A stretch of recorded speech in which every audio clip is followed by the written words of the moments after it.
So the barbecue is done, and I barbecued up a half a dozen or so eggplants so I can make baba ganoush, because I was thinking about it today, even though I was thinking about trying seed cycling,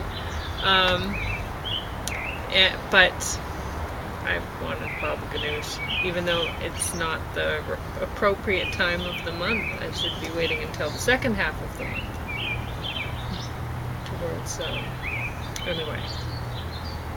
towards the full moon, not just after it. So I'm going to talk. James can go ahead and eat food if he wants to.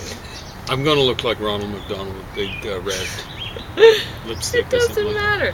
It'll just look funny. So. There's another 2 cobs of corn and lots more Awesome. Potatoes if you want. Awesome. Looking forward. Yeah, and I dropped half of the garlic toast on the floor, so the dogs are very happy. Oh, that's what they were chowing down on. So it goes. And I put another layer of paper mache on my watermelon.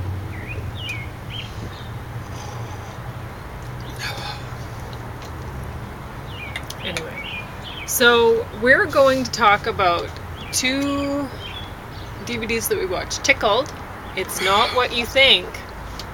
And it isn't. And it isn't. James will talk about that one. And I'm going to talk about Vengeance, a love story with Nicolas Cage, which was... Both of these are excellent, and you need to watch them. So you need to put both of those on hold right now from your local public library. And if your local public library doesn't have it, then borrow it through TAL. Because... Make some demands. Yes. They're worth watching. So James, would you like to tell... Well... probably my sister. Yeah, you want to enjoy the Kathy's tickle thing, because it's kind of like a ticklish subject. But if you'll excuse the pun. Did they use that? I don't know. Anyway. Yeah, it's done by these guys from New Zealand. I think they're like news journalists, and like for TV or something like that. And they just do human interest stories, or pet interest stories, animal interest stories, human-animal interaction interest. And so they were looking for another story line. And one of the dudes ran across this tickling competition, an endurance tickling competition. And they're going, what the hey is that? That's sure to get viewership, you know, people watching and people continuing to watch, right? And so they start to make a few inquiries, and all of a sudden they're getting something like a cease and desist order, you know, like people telling them don't go that route, and stuff like that, and legal threats, not physical threats. And they're going, well, of course you do that, and it's like telling a kid, with a journalist, it's like telling a kid, don't put sunflower seeds up your nose. The kid's going to do it, right? And so they follow up, right? And they don't exactly know what they're getting into. So should I go through it all? I should do a spoiler alert, because it's a mystery. Okay, yeah. Okay, so if you don't want to find out what the story is really about, because it's not about tickling. No, it's not. So if you want to find out the rest, watch the DVD first, and then come back to watching this blog thing, because James is going to talk about it. Because it's a mystery story. It's an good. Amazing mystery story. So, yeah, and now go ahead. Okay, so it's not a murderer mystery story, not yet, but it might come to that. At any rate, with that kind of teaser, or ticklish kind of teaser, I'll get into a little bit more detail. So what happens is they start investigating. They find out it's run by a woman. And they find there's another outfit that's run by a woman too. And so they start looking at the history of this sort of stuff. And it looks as though it dates to the beginning of the popularity of the internet. Oh, that's not where I meant to end up. So now, I should stress that with these modern day things being run by women. What was happening? The real problem seemed to be what they were doing was they were getting athletic-looking guys to volunteer to be in the competition. I guess there was some sort of money there. So there were financial inducements and so on and so forth. And they were poor people. Of course, too. So they were more willing they tended to. to be poor. Yeah, they and needed some the money, of them were right? mixed martial arts. Okay, that came later. Oh, okay. Yeah. Well, okay, James telling the story, and I shouldn't be adding anything. Go ahead, you're doing a great job. At any rate, so what happened was, all of a sudden, these guys had volunteered and had done some tickling competition, and that stuff had appeared on the internet. All of a sudden, their names, addresses, phone numbers, emails, various details, personal details, are on the internet. There's a site in their own name. Then when they try to push back, all of a sudden,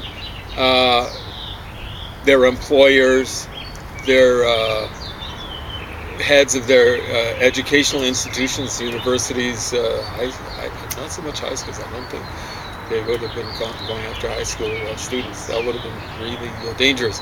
They're getting reports that people, they've been involved in the tickling thing, that they are homosexuals, and a variety of different things like that. So there's amazing harassment and bullying going on, and initially it's just, because they were involved in the competition, right? And then if they try to push back, then there's this bullying that goes beyond just having them posted up on the internet under their own names. Their families, for example, are being informed that they're gay, misinformed in probably most of the cases, that they're gay and stuff like that. So now they're really peaked.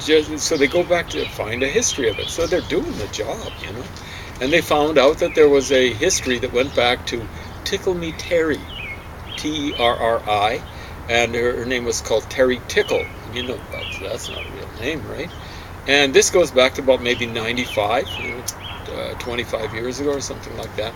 And it was the internet presence, and it was a similar sort of thing, like tickling competitions. Now understand, this is people they get bound and stuff like that, so they can't get out of it. So it's a form of mild torture, right? So these guys are volunteering to get tortured, and then they'll exchange back and forth and stuff like that. And what happened was, they showed a picture that Terry Tickle used on the internet, and Terry Tickle was pretty phenomenal looking, like Hollywood type of looks. And when you see that sort of stuff on the internet, you're going, I don't know if Terry Tickle, it really looks that way, And then you're starting to think, geez. You see, one of the forms of harassment, this was incredible. There were two things that happened to one of the guys that pushed back. This is in the modern time.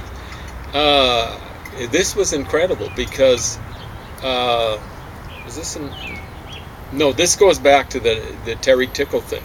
Someone pushed back there, and Terry Tickle and company really pushed back, because what they did was, this kid was going to college, I think it was Drexel University in the United States, and what they did was they shut down the computer system for the whole university, or part of it, I think it was the whole university, and they had set it up so that it looked like this tickle competition dude, this guy who volunteered for it to get money or whatever, had shut down the university system. It's amazing. And they set him up with another computer thing. And that's when Terry Tickle and company was taken down, because they were prosecuted for the computer fraud and stuff like that. See, what was happening was, it was some sort of company taking down another company, the university. So Terry Tickle company taking up, and of course the FBI is going to nail that. But they never prosecuted them for harassing these boys, basically, or just young men, who were being harassed over the internet and stuff like that. There was not even a prosecution. So Terry Tickle was prosecuted successfully for the computer fraud, for bringing down the Drexel University computer system. And Terry Tickle wasn't Terry Tickle, was an extremely ugly looking individual, overweight and stuff like that. And Terry Tickle wasn't even a woman, it was a guy. And so Terry Tickle went to jail. And Terry Tickle is very rich, like a son of a dude who co-founded a rich Wall Street entity, some sort of investment company or something like that. So he was the son. He was able to hire a really good lawyer. What happened was, the judge, in all his wisdom, and am I sounding a little bit ironic? Mm-hmm. Yeah. At any rate, in all his wisdom, kind of allowed his conviction term to be halved so that he could go to university. Now, it wasn't so he could learn criminal justice. That would have been incredible. But to be a lawyer. So here you got a guy who's been convicted of computer fraud and stuff like that. He'd also stolen dead people's identities. I don't think he was necessarily prosecuted for that. He might have been. He was convicted for two different things. But here this judge is saying, patting him on the head and on the back, maybe even on the butt, go ahead, you be a lawyer, because Lord knows we need lawyers with your kind of ethics in the business. And luckily enough, he applied for Fordham University, and Fordham University went, yeah, you've been convicted of a crime, you've done jail time, we don't want you. So he ended up having to serve as full-time, but I think it was something like a year or something like that. Just basically slap on the wrist. I understand it wasn't in jail. It was in one of those country club places that they have for rich people's kids and rich people generally. So now they've got something like a background for this sort of modern day phenomenon. Something that's happened like 20 years later. And so they're going, of course, you're probably figuring it out. These two women that are running two different tickling competitions nowadays, maybe they're Terry Tickle, otherwise known as Dave P. D'Amato. And so they start investigating that, and all of a sudden the makers of the film are getting threats, and they're getting stuff sent to their families and things like that, as we recall, that they're nasty homosexuals, and they're just thoroughly bad people, and they're getting all sorts of threats, email stuff. They're getting meeting people who are giving them these veiled and not so veiled threats. So, they're saying, don't mess with Dave D'Amato. You just don't know what's going to happen to you, and this sort of stuff. Nothing, no threats of physical violence. So they start checking around. So they go to one place, Muskegon, and it's like a industrial wasteland. It's part of the Rust Belt, and it looks as though the rust has been there so long that it even is getting knocked off. So it looks like Flint, Michigan, only worse. It's amazing. And there's a lot of poor people there, a lot of poor white trash, probably a lot of poor black people. They were only showing white people. But what happened was there's a fairly large presence, MMA type of stuff, mixed martial arts there. And what they'd done, and apparently they're doing this around the world, on different continents.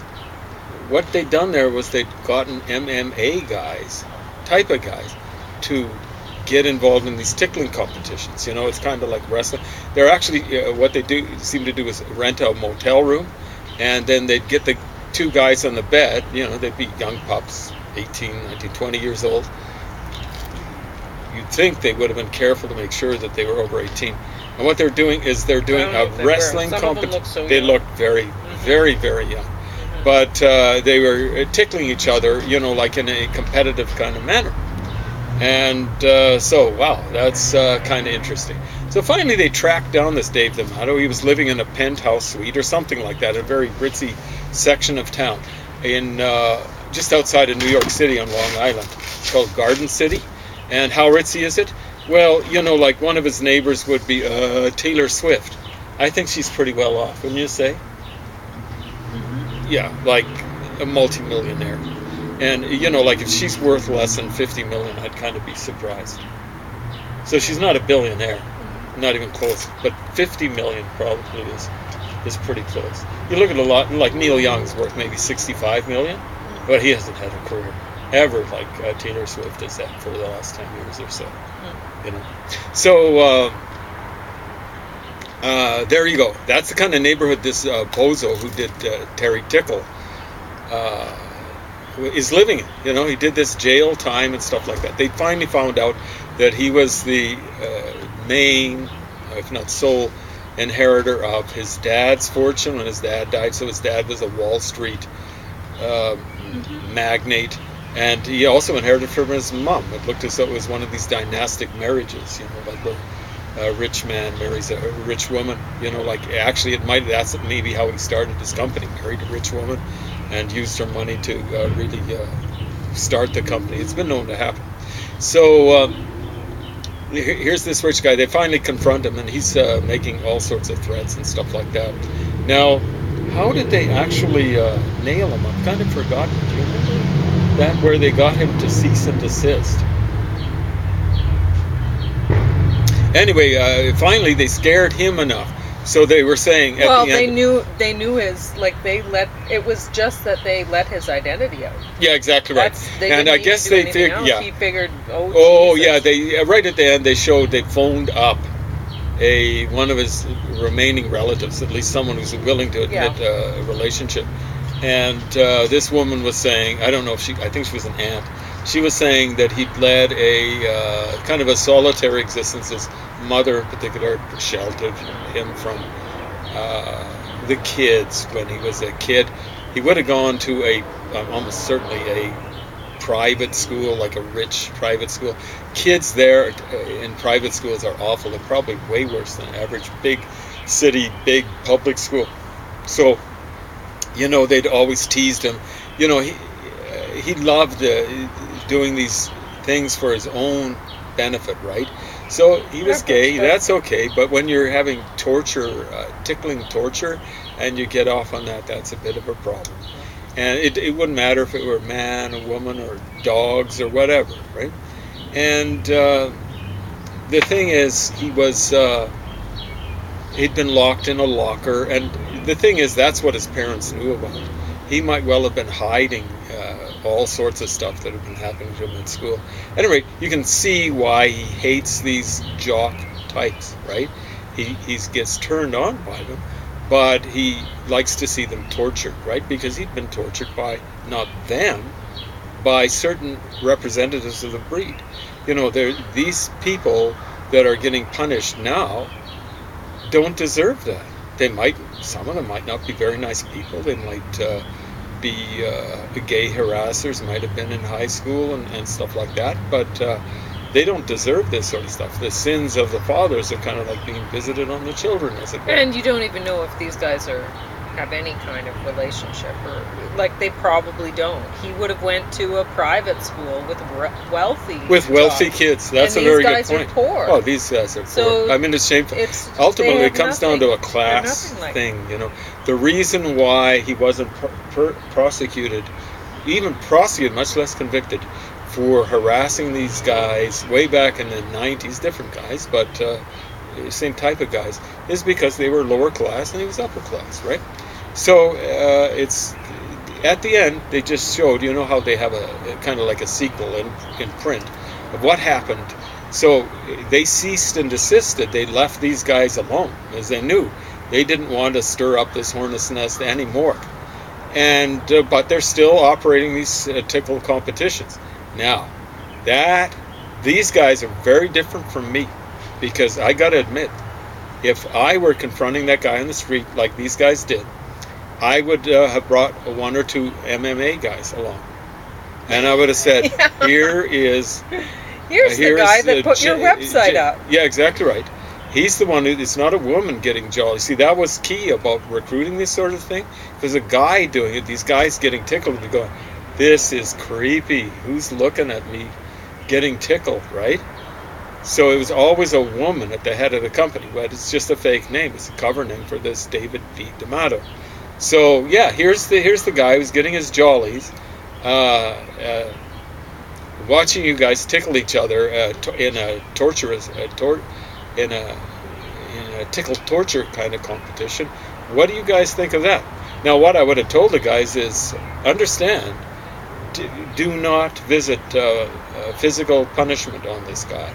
But I would actually stake out his place, and I would have MMA guys out there with banners and stuff like that. You know, they would know. And that would have been one way of closing this whole thing down, because this guy needs some sort of scaring. I'm not saying a beating or something like that, but he needs a scaring. The law is not going to stop The him. law is not. So not this, what I'd be looking for is legal vigilante action, where you can boycott people's places, you know, and stuff like that. Because, I mean, he's got to get sick of the neighbors finding out that he likes well, that's another thing, you know, like I'd be... Or whatever. Almost no one's going to see this documentary, but yeah, that's what I'd be saying. This guy is I wouldn't mention anything about him being gay, but it's just... families, they're... This guy's a tickled torturer, you know, like this guy's a pervert, so... So, anyway, Anyway, one of the best documentaries I've ever seen. It's a real mystery story. It's not a murder mystery story. It's these guys just basically did the job. Yeah, they at least found it out. They weren't able to figure out a way of stopping it. Yeah. But yeah, it was pretty good. Okay, I think I still have time to talk about Vengeance. So, in this one, a woman is having a 4th of July celebration party with her friends, and they're drinking, and her daughter's there, and at the end of or when her daughter decides to go home, I don't know. They decide to go home at any point. And they're going to take a shortcut because the daughter just wants to get home. She's depressed. She's thinking about her dad, that she can't remember her dad's face, and she feels really badly about that. And then so the mother feels bad for her daughter, and they're going to cut through. The daughter's 12 years old, and they're very pretty. The mother was a cheerleader, we found out later. So, very pretty mother and daughter. So, they're taking a shortcut to home, and once they get near this boathouse, a group of guys, and they look scary. They're harassing her and the daughter, and anyway, she ends up getting gang raped. And the scene is heartbreaking. It's absolutely believable the way they set it up and stuff. They did a great job. And so she's left for dead, but luckily the daughter manages to escape from where they locked her up. And she flags down a police car it's 4th of July. They're probably going out breaking up some party or whatever. But they're off on the road to another call, and they happen to see the daughter, and then they find the mother there. Okay, so they get her to the hospital, and there's DNA evidence, there's everything, but here she's not a wealthy sort of person. She's kind of scantily clad, you know. She's dressed like a barmaid sort of, you know. And so anyway,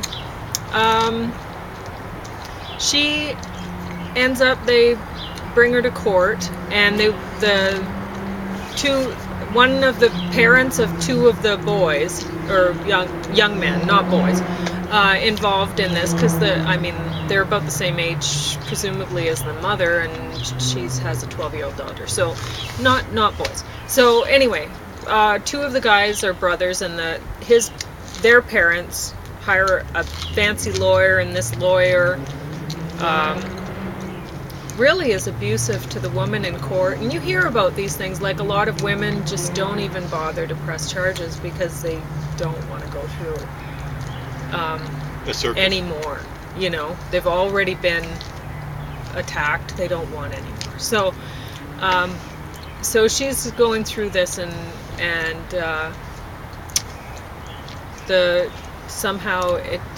these guys don't get anything. It doesn't even go to court. It's not gonna happen, you know. like finally the lawyer, he goes to her lawyer. Their lawyer goes to her lawyer and says, I'm rushing this through, and she's not going to be ready for trial in a week, and you know it. So just give them like the sentence that I want you to give them, and that'll be that, right? So everyone involved knows that these guys are not going to get prosecuted, barely. And so the police officer that found her, he takes matters into his own hands, and he knows how to cover his tracks about what he was doing and stuff like that, and he makes it like they were skipping like one of them he killed he saw that the guy was gonna he'd already started beating up this other guy.